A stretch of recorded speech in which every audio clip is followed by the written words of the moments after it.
bukan bersaing, tapi bekerja sama. Bukan rebutan peran, tapi berbagi peran. Bukan menguasai, tapi melindungi. Bukan merendahkan, tapi menguatkan.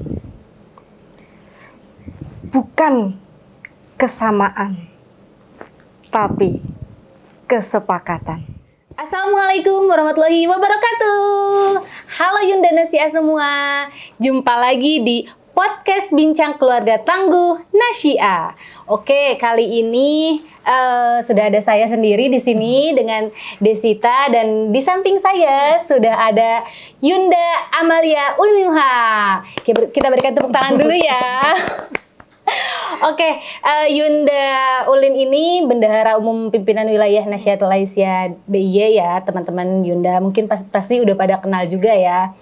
Nah, kali ini Yun kita mau ngobrol-ngobrol ya. Tadi kan Yunda sempat di awal baca puisi ya, itu indah banget puisinya. Nah, ada sedikit yang aku garis bawahi nih Yun. Tadi kan bukan kesamaan tapi kesepakatan di akhir. Nah, kita di sini hari ini akan membahas tentang kesetaraan terindah ya Yun ya. Nah, mungkin Yunda bisa sapa teman-teman Nasyia dulu di sini terkait kesetaraan terindah menurut Yunda tuh gimana sih Yun? Oke.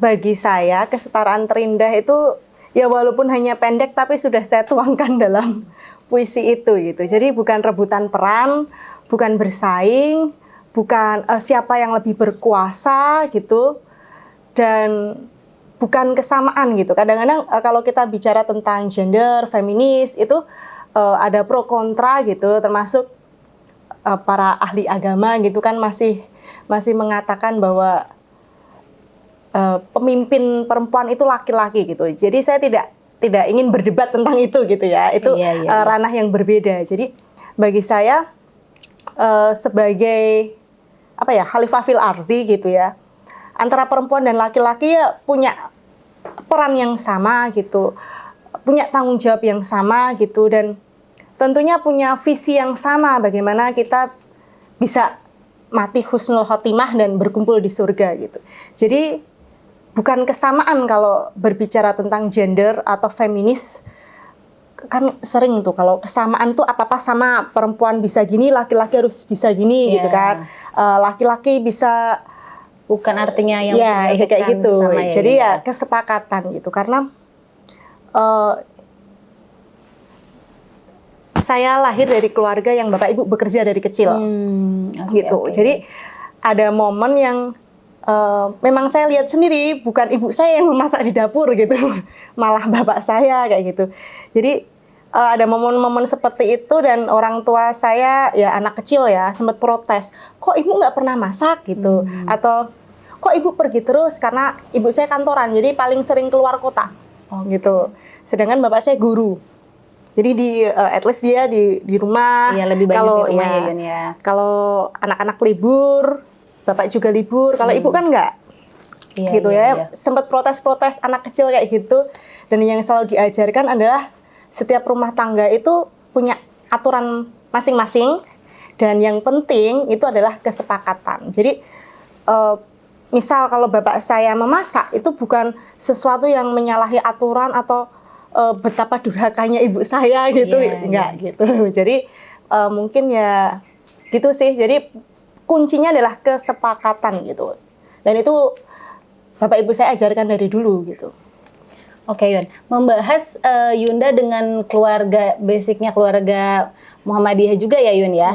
Dan Yunda kalau nggak salah di usia 24 tahun sudah jadi ketua PDN Gunung Kidul ya. Wah, ini luar biasa ya Yunda.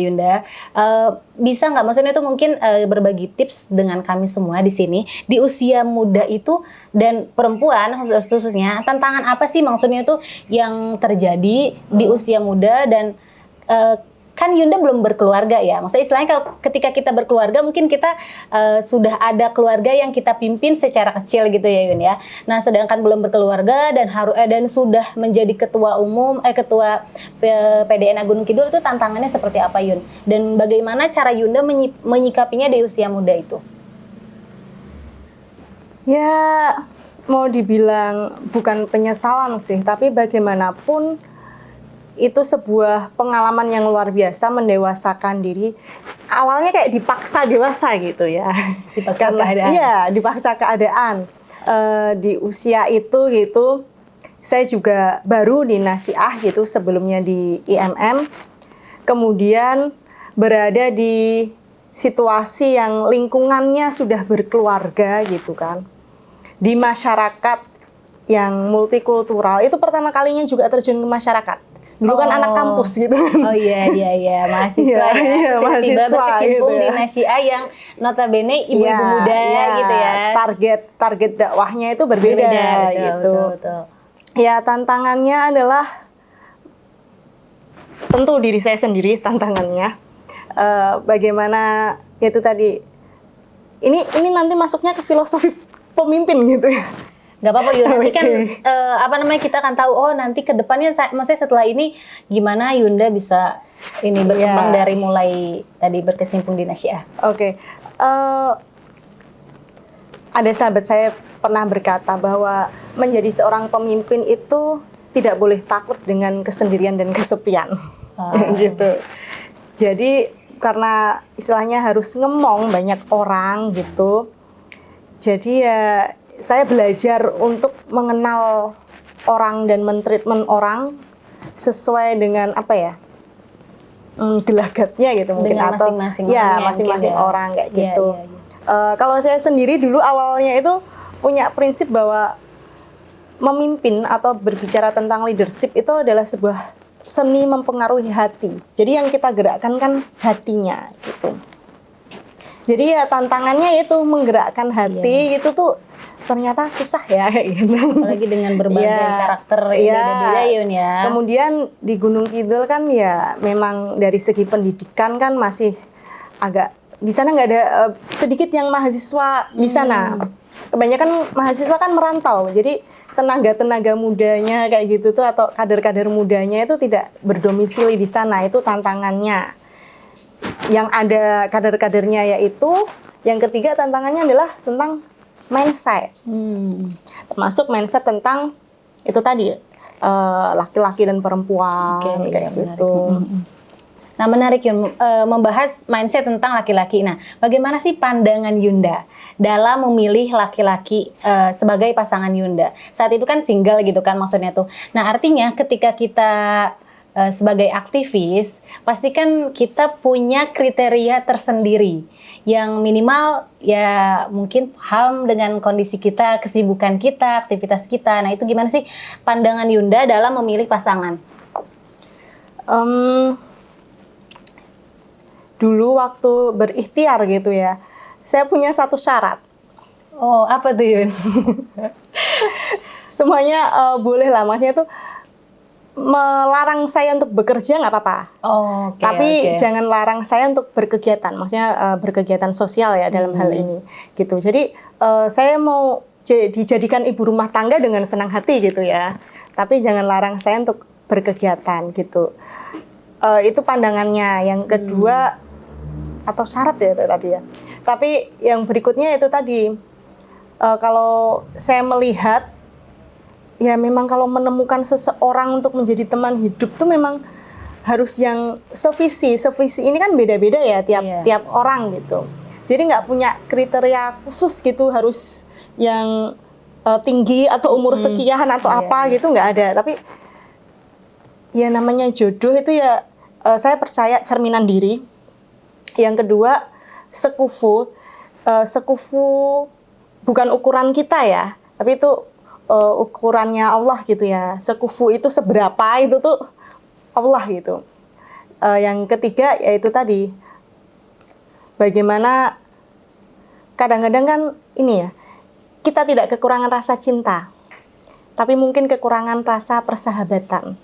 Jadi ya Berarti pengennya yang bisa bersahabat juga iya, ya, Yun, yang ya? Maksudnya bersahabat tuh, karena kan dalam kita ya namanya teman hidup tuh Iya. ya mau berjuang bareng kayak gitu tanpa menghalangi apa ya mimpi-mimpi gitu ya. Untuk menjadikan oke, mungkin kita punya mimpi bersama tapi masih punya ruang lah untuk mimpi masing-masing mewujudkannya dan saling mendukung tentunya. Oke. Yun, apa namanya, artinya kita minimal maksudnya tuh harus itu ya dengan syarat tadi ya, maksudnya tuh ya tidak masalah kita menjadi ibu rumah tangga tapi untuk berkegiatan tetap bisa, makanya sampai sekarang tetap bisa bernasiah ya Yun ya, meskipun sudah berumah tangga. Nah Yun, selanjutnya gimana sih? Ini kan Yunda juga sibuk, suami juga sibuk. Nah, gimana cara mengatasi kesibukan masing-masing? Padahal sudah berumah tangga, sudah punya anak juga gitu. Maksudnya tuh mengatasi kesibukan masing-masing agar tetap bisa setara di keluarga itu seperti apa? Berbagi peran.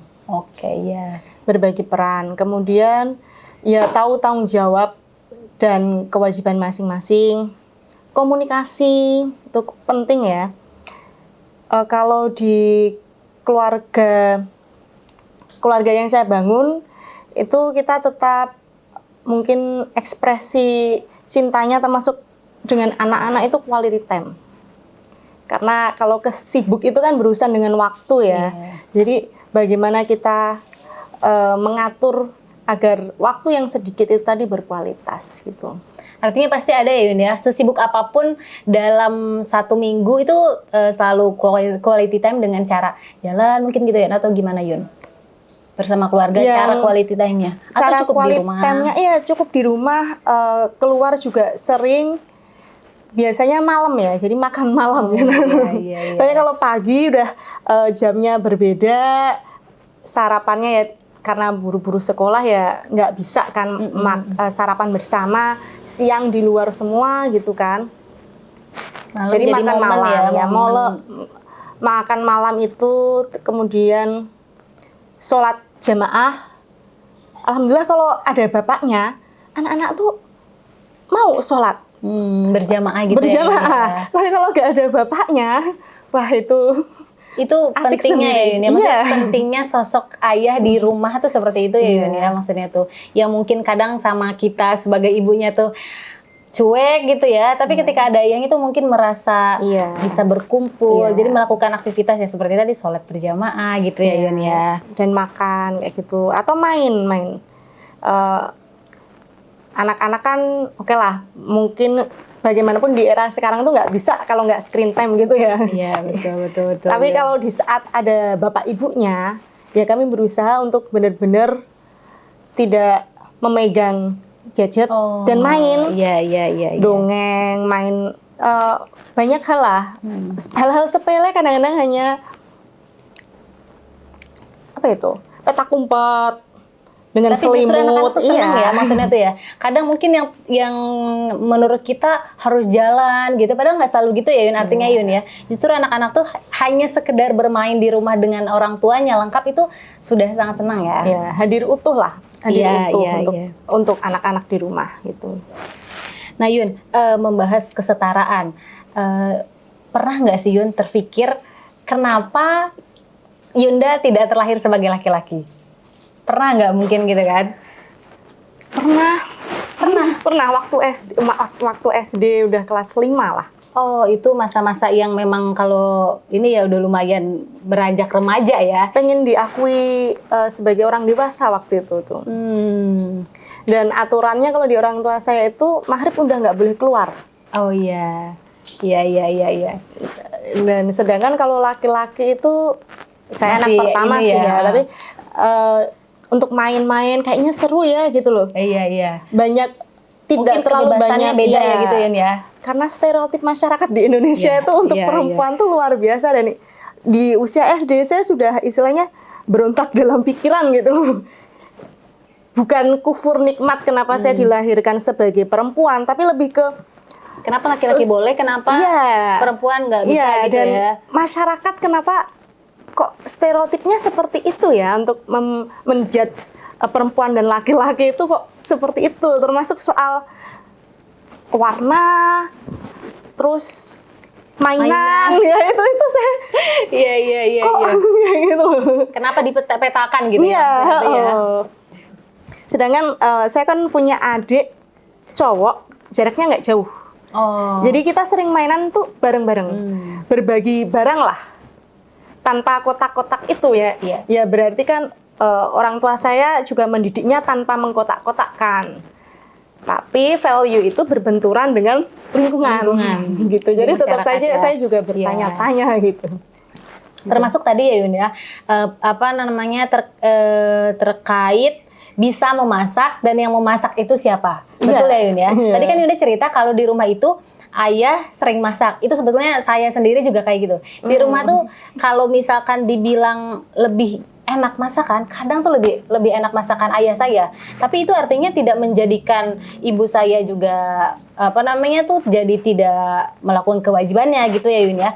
Artinya mungkin bisa Yunda garis bawahi kalau misalkan tidak ada masalah gitu ya Yun ya, di keluarga itu kan tadi berbagi peran ya, jadi bukan harus selalu wanita yang ada di dapur gitu kan, laki-laki bekerja, tapi kita bisa setara dengan cara tadi ya, maksudnya itu berbagi peran. Ya. Oke Yunda, selanjutnya wanita harus berpendidikan. Nah, terkait wanita harus berpendidikan, Yun, gimana menurut Yunda? Maksudnya tuh kadang kan orang tua zaman dulu nih ya bilangnya tuh ngapain sih sekolah tinggi-tinggi, ujung-ujungnya juga ke dapur. Nah itu menurut Bunda gimana menurut Yunda gimana di zaman sekarang ini? Ya balik lagi ya, maksudnya ya itu tadi tapi saya tidak cukup ilmu untuk istilahnya mendebat soal gender atau feminis gitu ya. Jadi saya menghindari karena tahu diri gitu. Tapi saya juga agak nggak sepakat gitu. Karena bagaimanapun kalau dalam Islam sendiri perempuan, ibu itu kan madrasah pertama. Jadi dia harus pintar. Iya, betul. Ya itu tadi lah, lagi-lagi soal gender kita lah. Atau feminis di Indonesia lah. Ada yang kalau sudah balik kayak gitu kan banyak ya perempuan-perempuan itu sudah ditawarkan gitu ya. Anakku udah gede nih kayak gitu kan. Makanya kenapa segera dinikahkan gitu. Atau pandangan laki-laki yang kadang-kadang karena dia merasa sudah bertugas mencari nafkah, kemudian dia merasa diberi amanah untuk memimpin kayak gitu, sehingga ya membuat perempuannya tuh menjadi ibu rumah tangga tapi tidak produktif atau tidak punya kesempatan untuk terus menambah ilmu kan banyak juga kan. Ya pokoknya kalau jadi ibu rumah tangga ya cuma di rumah, dapur, kasur gitu kan. Betul. Itu sih. Jadi harus perempuan tuh harus pintar, tetap belajar. Ya karena sebagai madrasah pertama, pernah juga kan mantan presiden Tunisia atau mana ya itu mengatakan bahwa jika kau mendidik seorang perempuan, kau sedang mendidik satu keluarga, ya, satu bangsa, satu peradaban. Kamu sedang menanam ibu untuk satu peradaban. Sedangkan jika kau mendidik seorang laki-laki, ya kamu hanya mendidik satu orang manusia gitu. Jadi jangan menghalangi, makanya jangan takut gitu. Kalau mindset itu tadi ya tentang kesetaraan itu beres. Ya kita pasti tahu lah laki-laki pasti punya ego, kita juga punya ego, tapi jangan takut untuk tersaingi itu tadi loh. Nanti kan masalah kedua itu adalah masalah merasa disaingin gitu kan, atau merasa dikuasai mana yang lebih kuat kayak gitu. Kalau dari segi pendidikan, belum lagi betul. Masalah berikutnya soal finansial di era sekarang itu, kesetaraan itu soal itu juga kan. Nah itu kan banyak sekali, apalagi di Gunung Kidul waktu pandemi. Banyak kasus perceraian dan memang yang menggugat itu datanya yang menggugat dari pihak perempuan. Karena di era pandemi banyak PHK dan sebagainya, dan banyak perempuan-perempuan yang tadinya ibu rumah tangga tapi strangle untuk gimana caranya dapur tetap mengepul gitu kan. Nah, sedangkan laki-laki kalau terpuruk strangle-nya tuh agak bahkan mungkin tidak sekuat wanita gitu. Iya, agak kurang dan malah menyalahkan kayak gitu ya, atau cekcok dan sebagainya, timbullah prahara rumah tangga itu gitu. Jadi ya di era sekarang itu kesetaraan finansial itu termasuk hal yang penting dan bagian dari itu tadi. Mewujudkan kesetaraan terindah itu harus terpenuhi dari situ juga. Jadi memang Yun, kita tadi membahas pendidikan ya, artinya meskipun kita sudah menjadi seorang ibu, istri, kita tetap wajib menuntut ilmu ya Yun ya, maksudnya tuh. Karena ya seperti menjadi ibu saja, kita bahkan sebetulnya tidak ada sekolah menjadi ibu ya Yun. Jadi bahkan setiap hari kita juga belajar. Masuk mungkin kadang kita belajar dari anak-anak ya Yun ya. Nah Yun, oke, kita sampai di pertanyaan terakhir nih Yun ya. Closing statement dari Yunda gitu kan. Apa sih artinya menjadi wanita dan kesetaraan terindah menurut Yunda yang bisa di-share ke teman-teman supaya kita di rumah beserta pasangan gitu kan bisa merasakan kesetaraan terindah. Oke. Saya bacakan sebuah tulisan saya saja ya. Siap. Belum bisa disebut puisi sih ini. Ini terlahir dari pemberontakan saya menanyakan kenapa saya terlahir sebagai perempuan gitu ya. Iya. Tapi ya bersyukur gitu, alhamdulillah. Katanya syarat masuk surganya itu mudah malah. Ya kan, kalau sekarang untuk yang berkeluarga kan tinggal taat kepada Allah, taat kepada suami gitu kan. Oke. Apa sih artinya menjadi perempuan gitu? Menjadi perempuan berarti menjadi pribadi penentu masa depan. Menjadi perempuan berarti siap mengemban berbagai amanah sekaligus dalam satu waktu. Menjadi perempuan berarti siap menjadi diri sendiri sebagai keturunan Hawa, menjadi pendamping kaum Adam, menjadi madrasah bagi anak-anaknya, sekaligus pembawa perubahan bagi masyarakat. Menjadi perempuan berarti menjadi pribadi berhati lembut, berjiwa petarung. Terima kasih Yunda Ulin sudah hadir hari ini, luar biasa. Tadi pertama kali kita sudah disambut dengan puisi dan diakhiri juga dengan puisi. Luar biasa. Mudah-mudahan kita semua yang nonton video kali ini bisa menemukan kesetaraan terindah khususnya bersama pasangan di rumah. Nah, teman-teman Nasyia yang sudah nonton kali ini jangan lupa terus saksikan video-video di channel YouTube Nasyia dan bincang-bincang bersama Nasyiatul Aisyah Daerah Istimewa Yogyakarta. Sampai jumpa. Wassalamualaikum warahmatullahi wabarakatuh.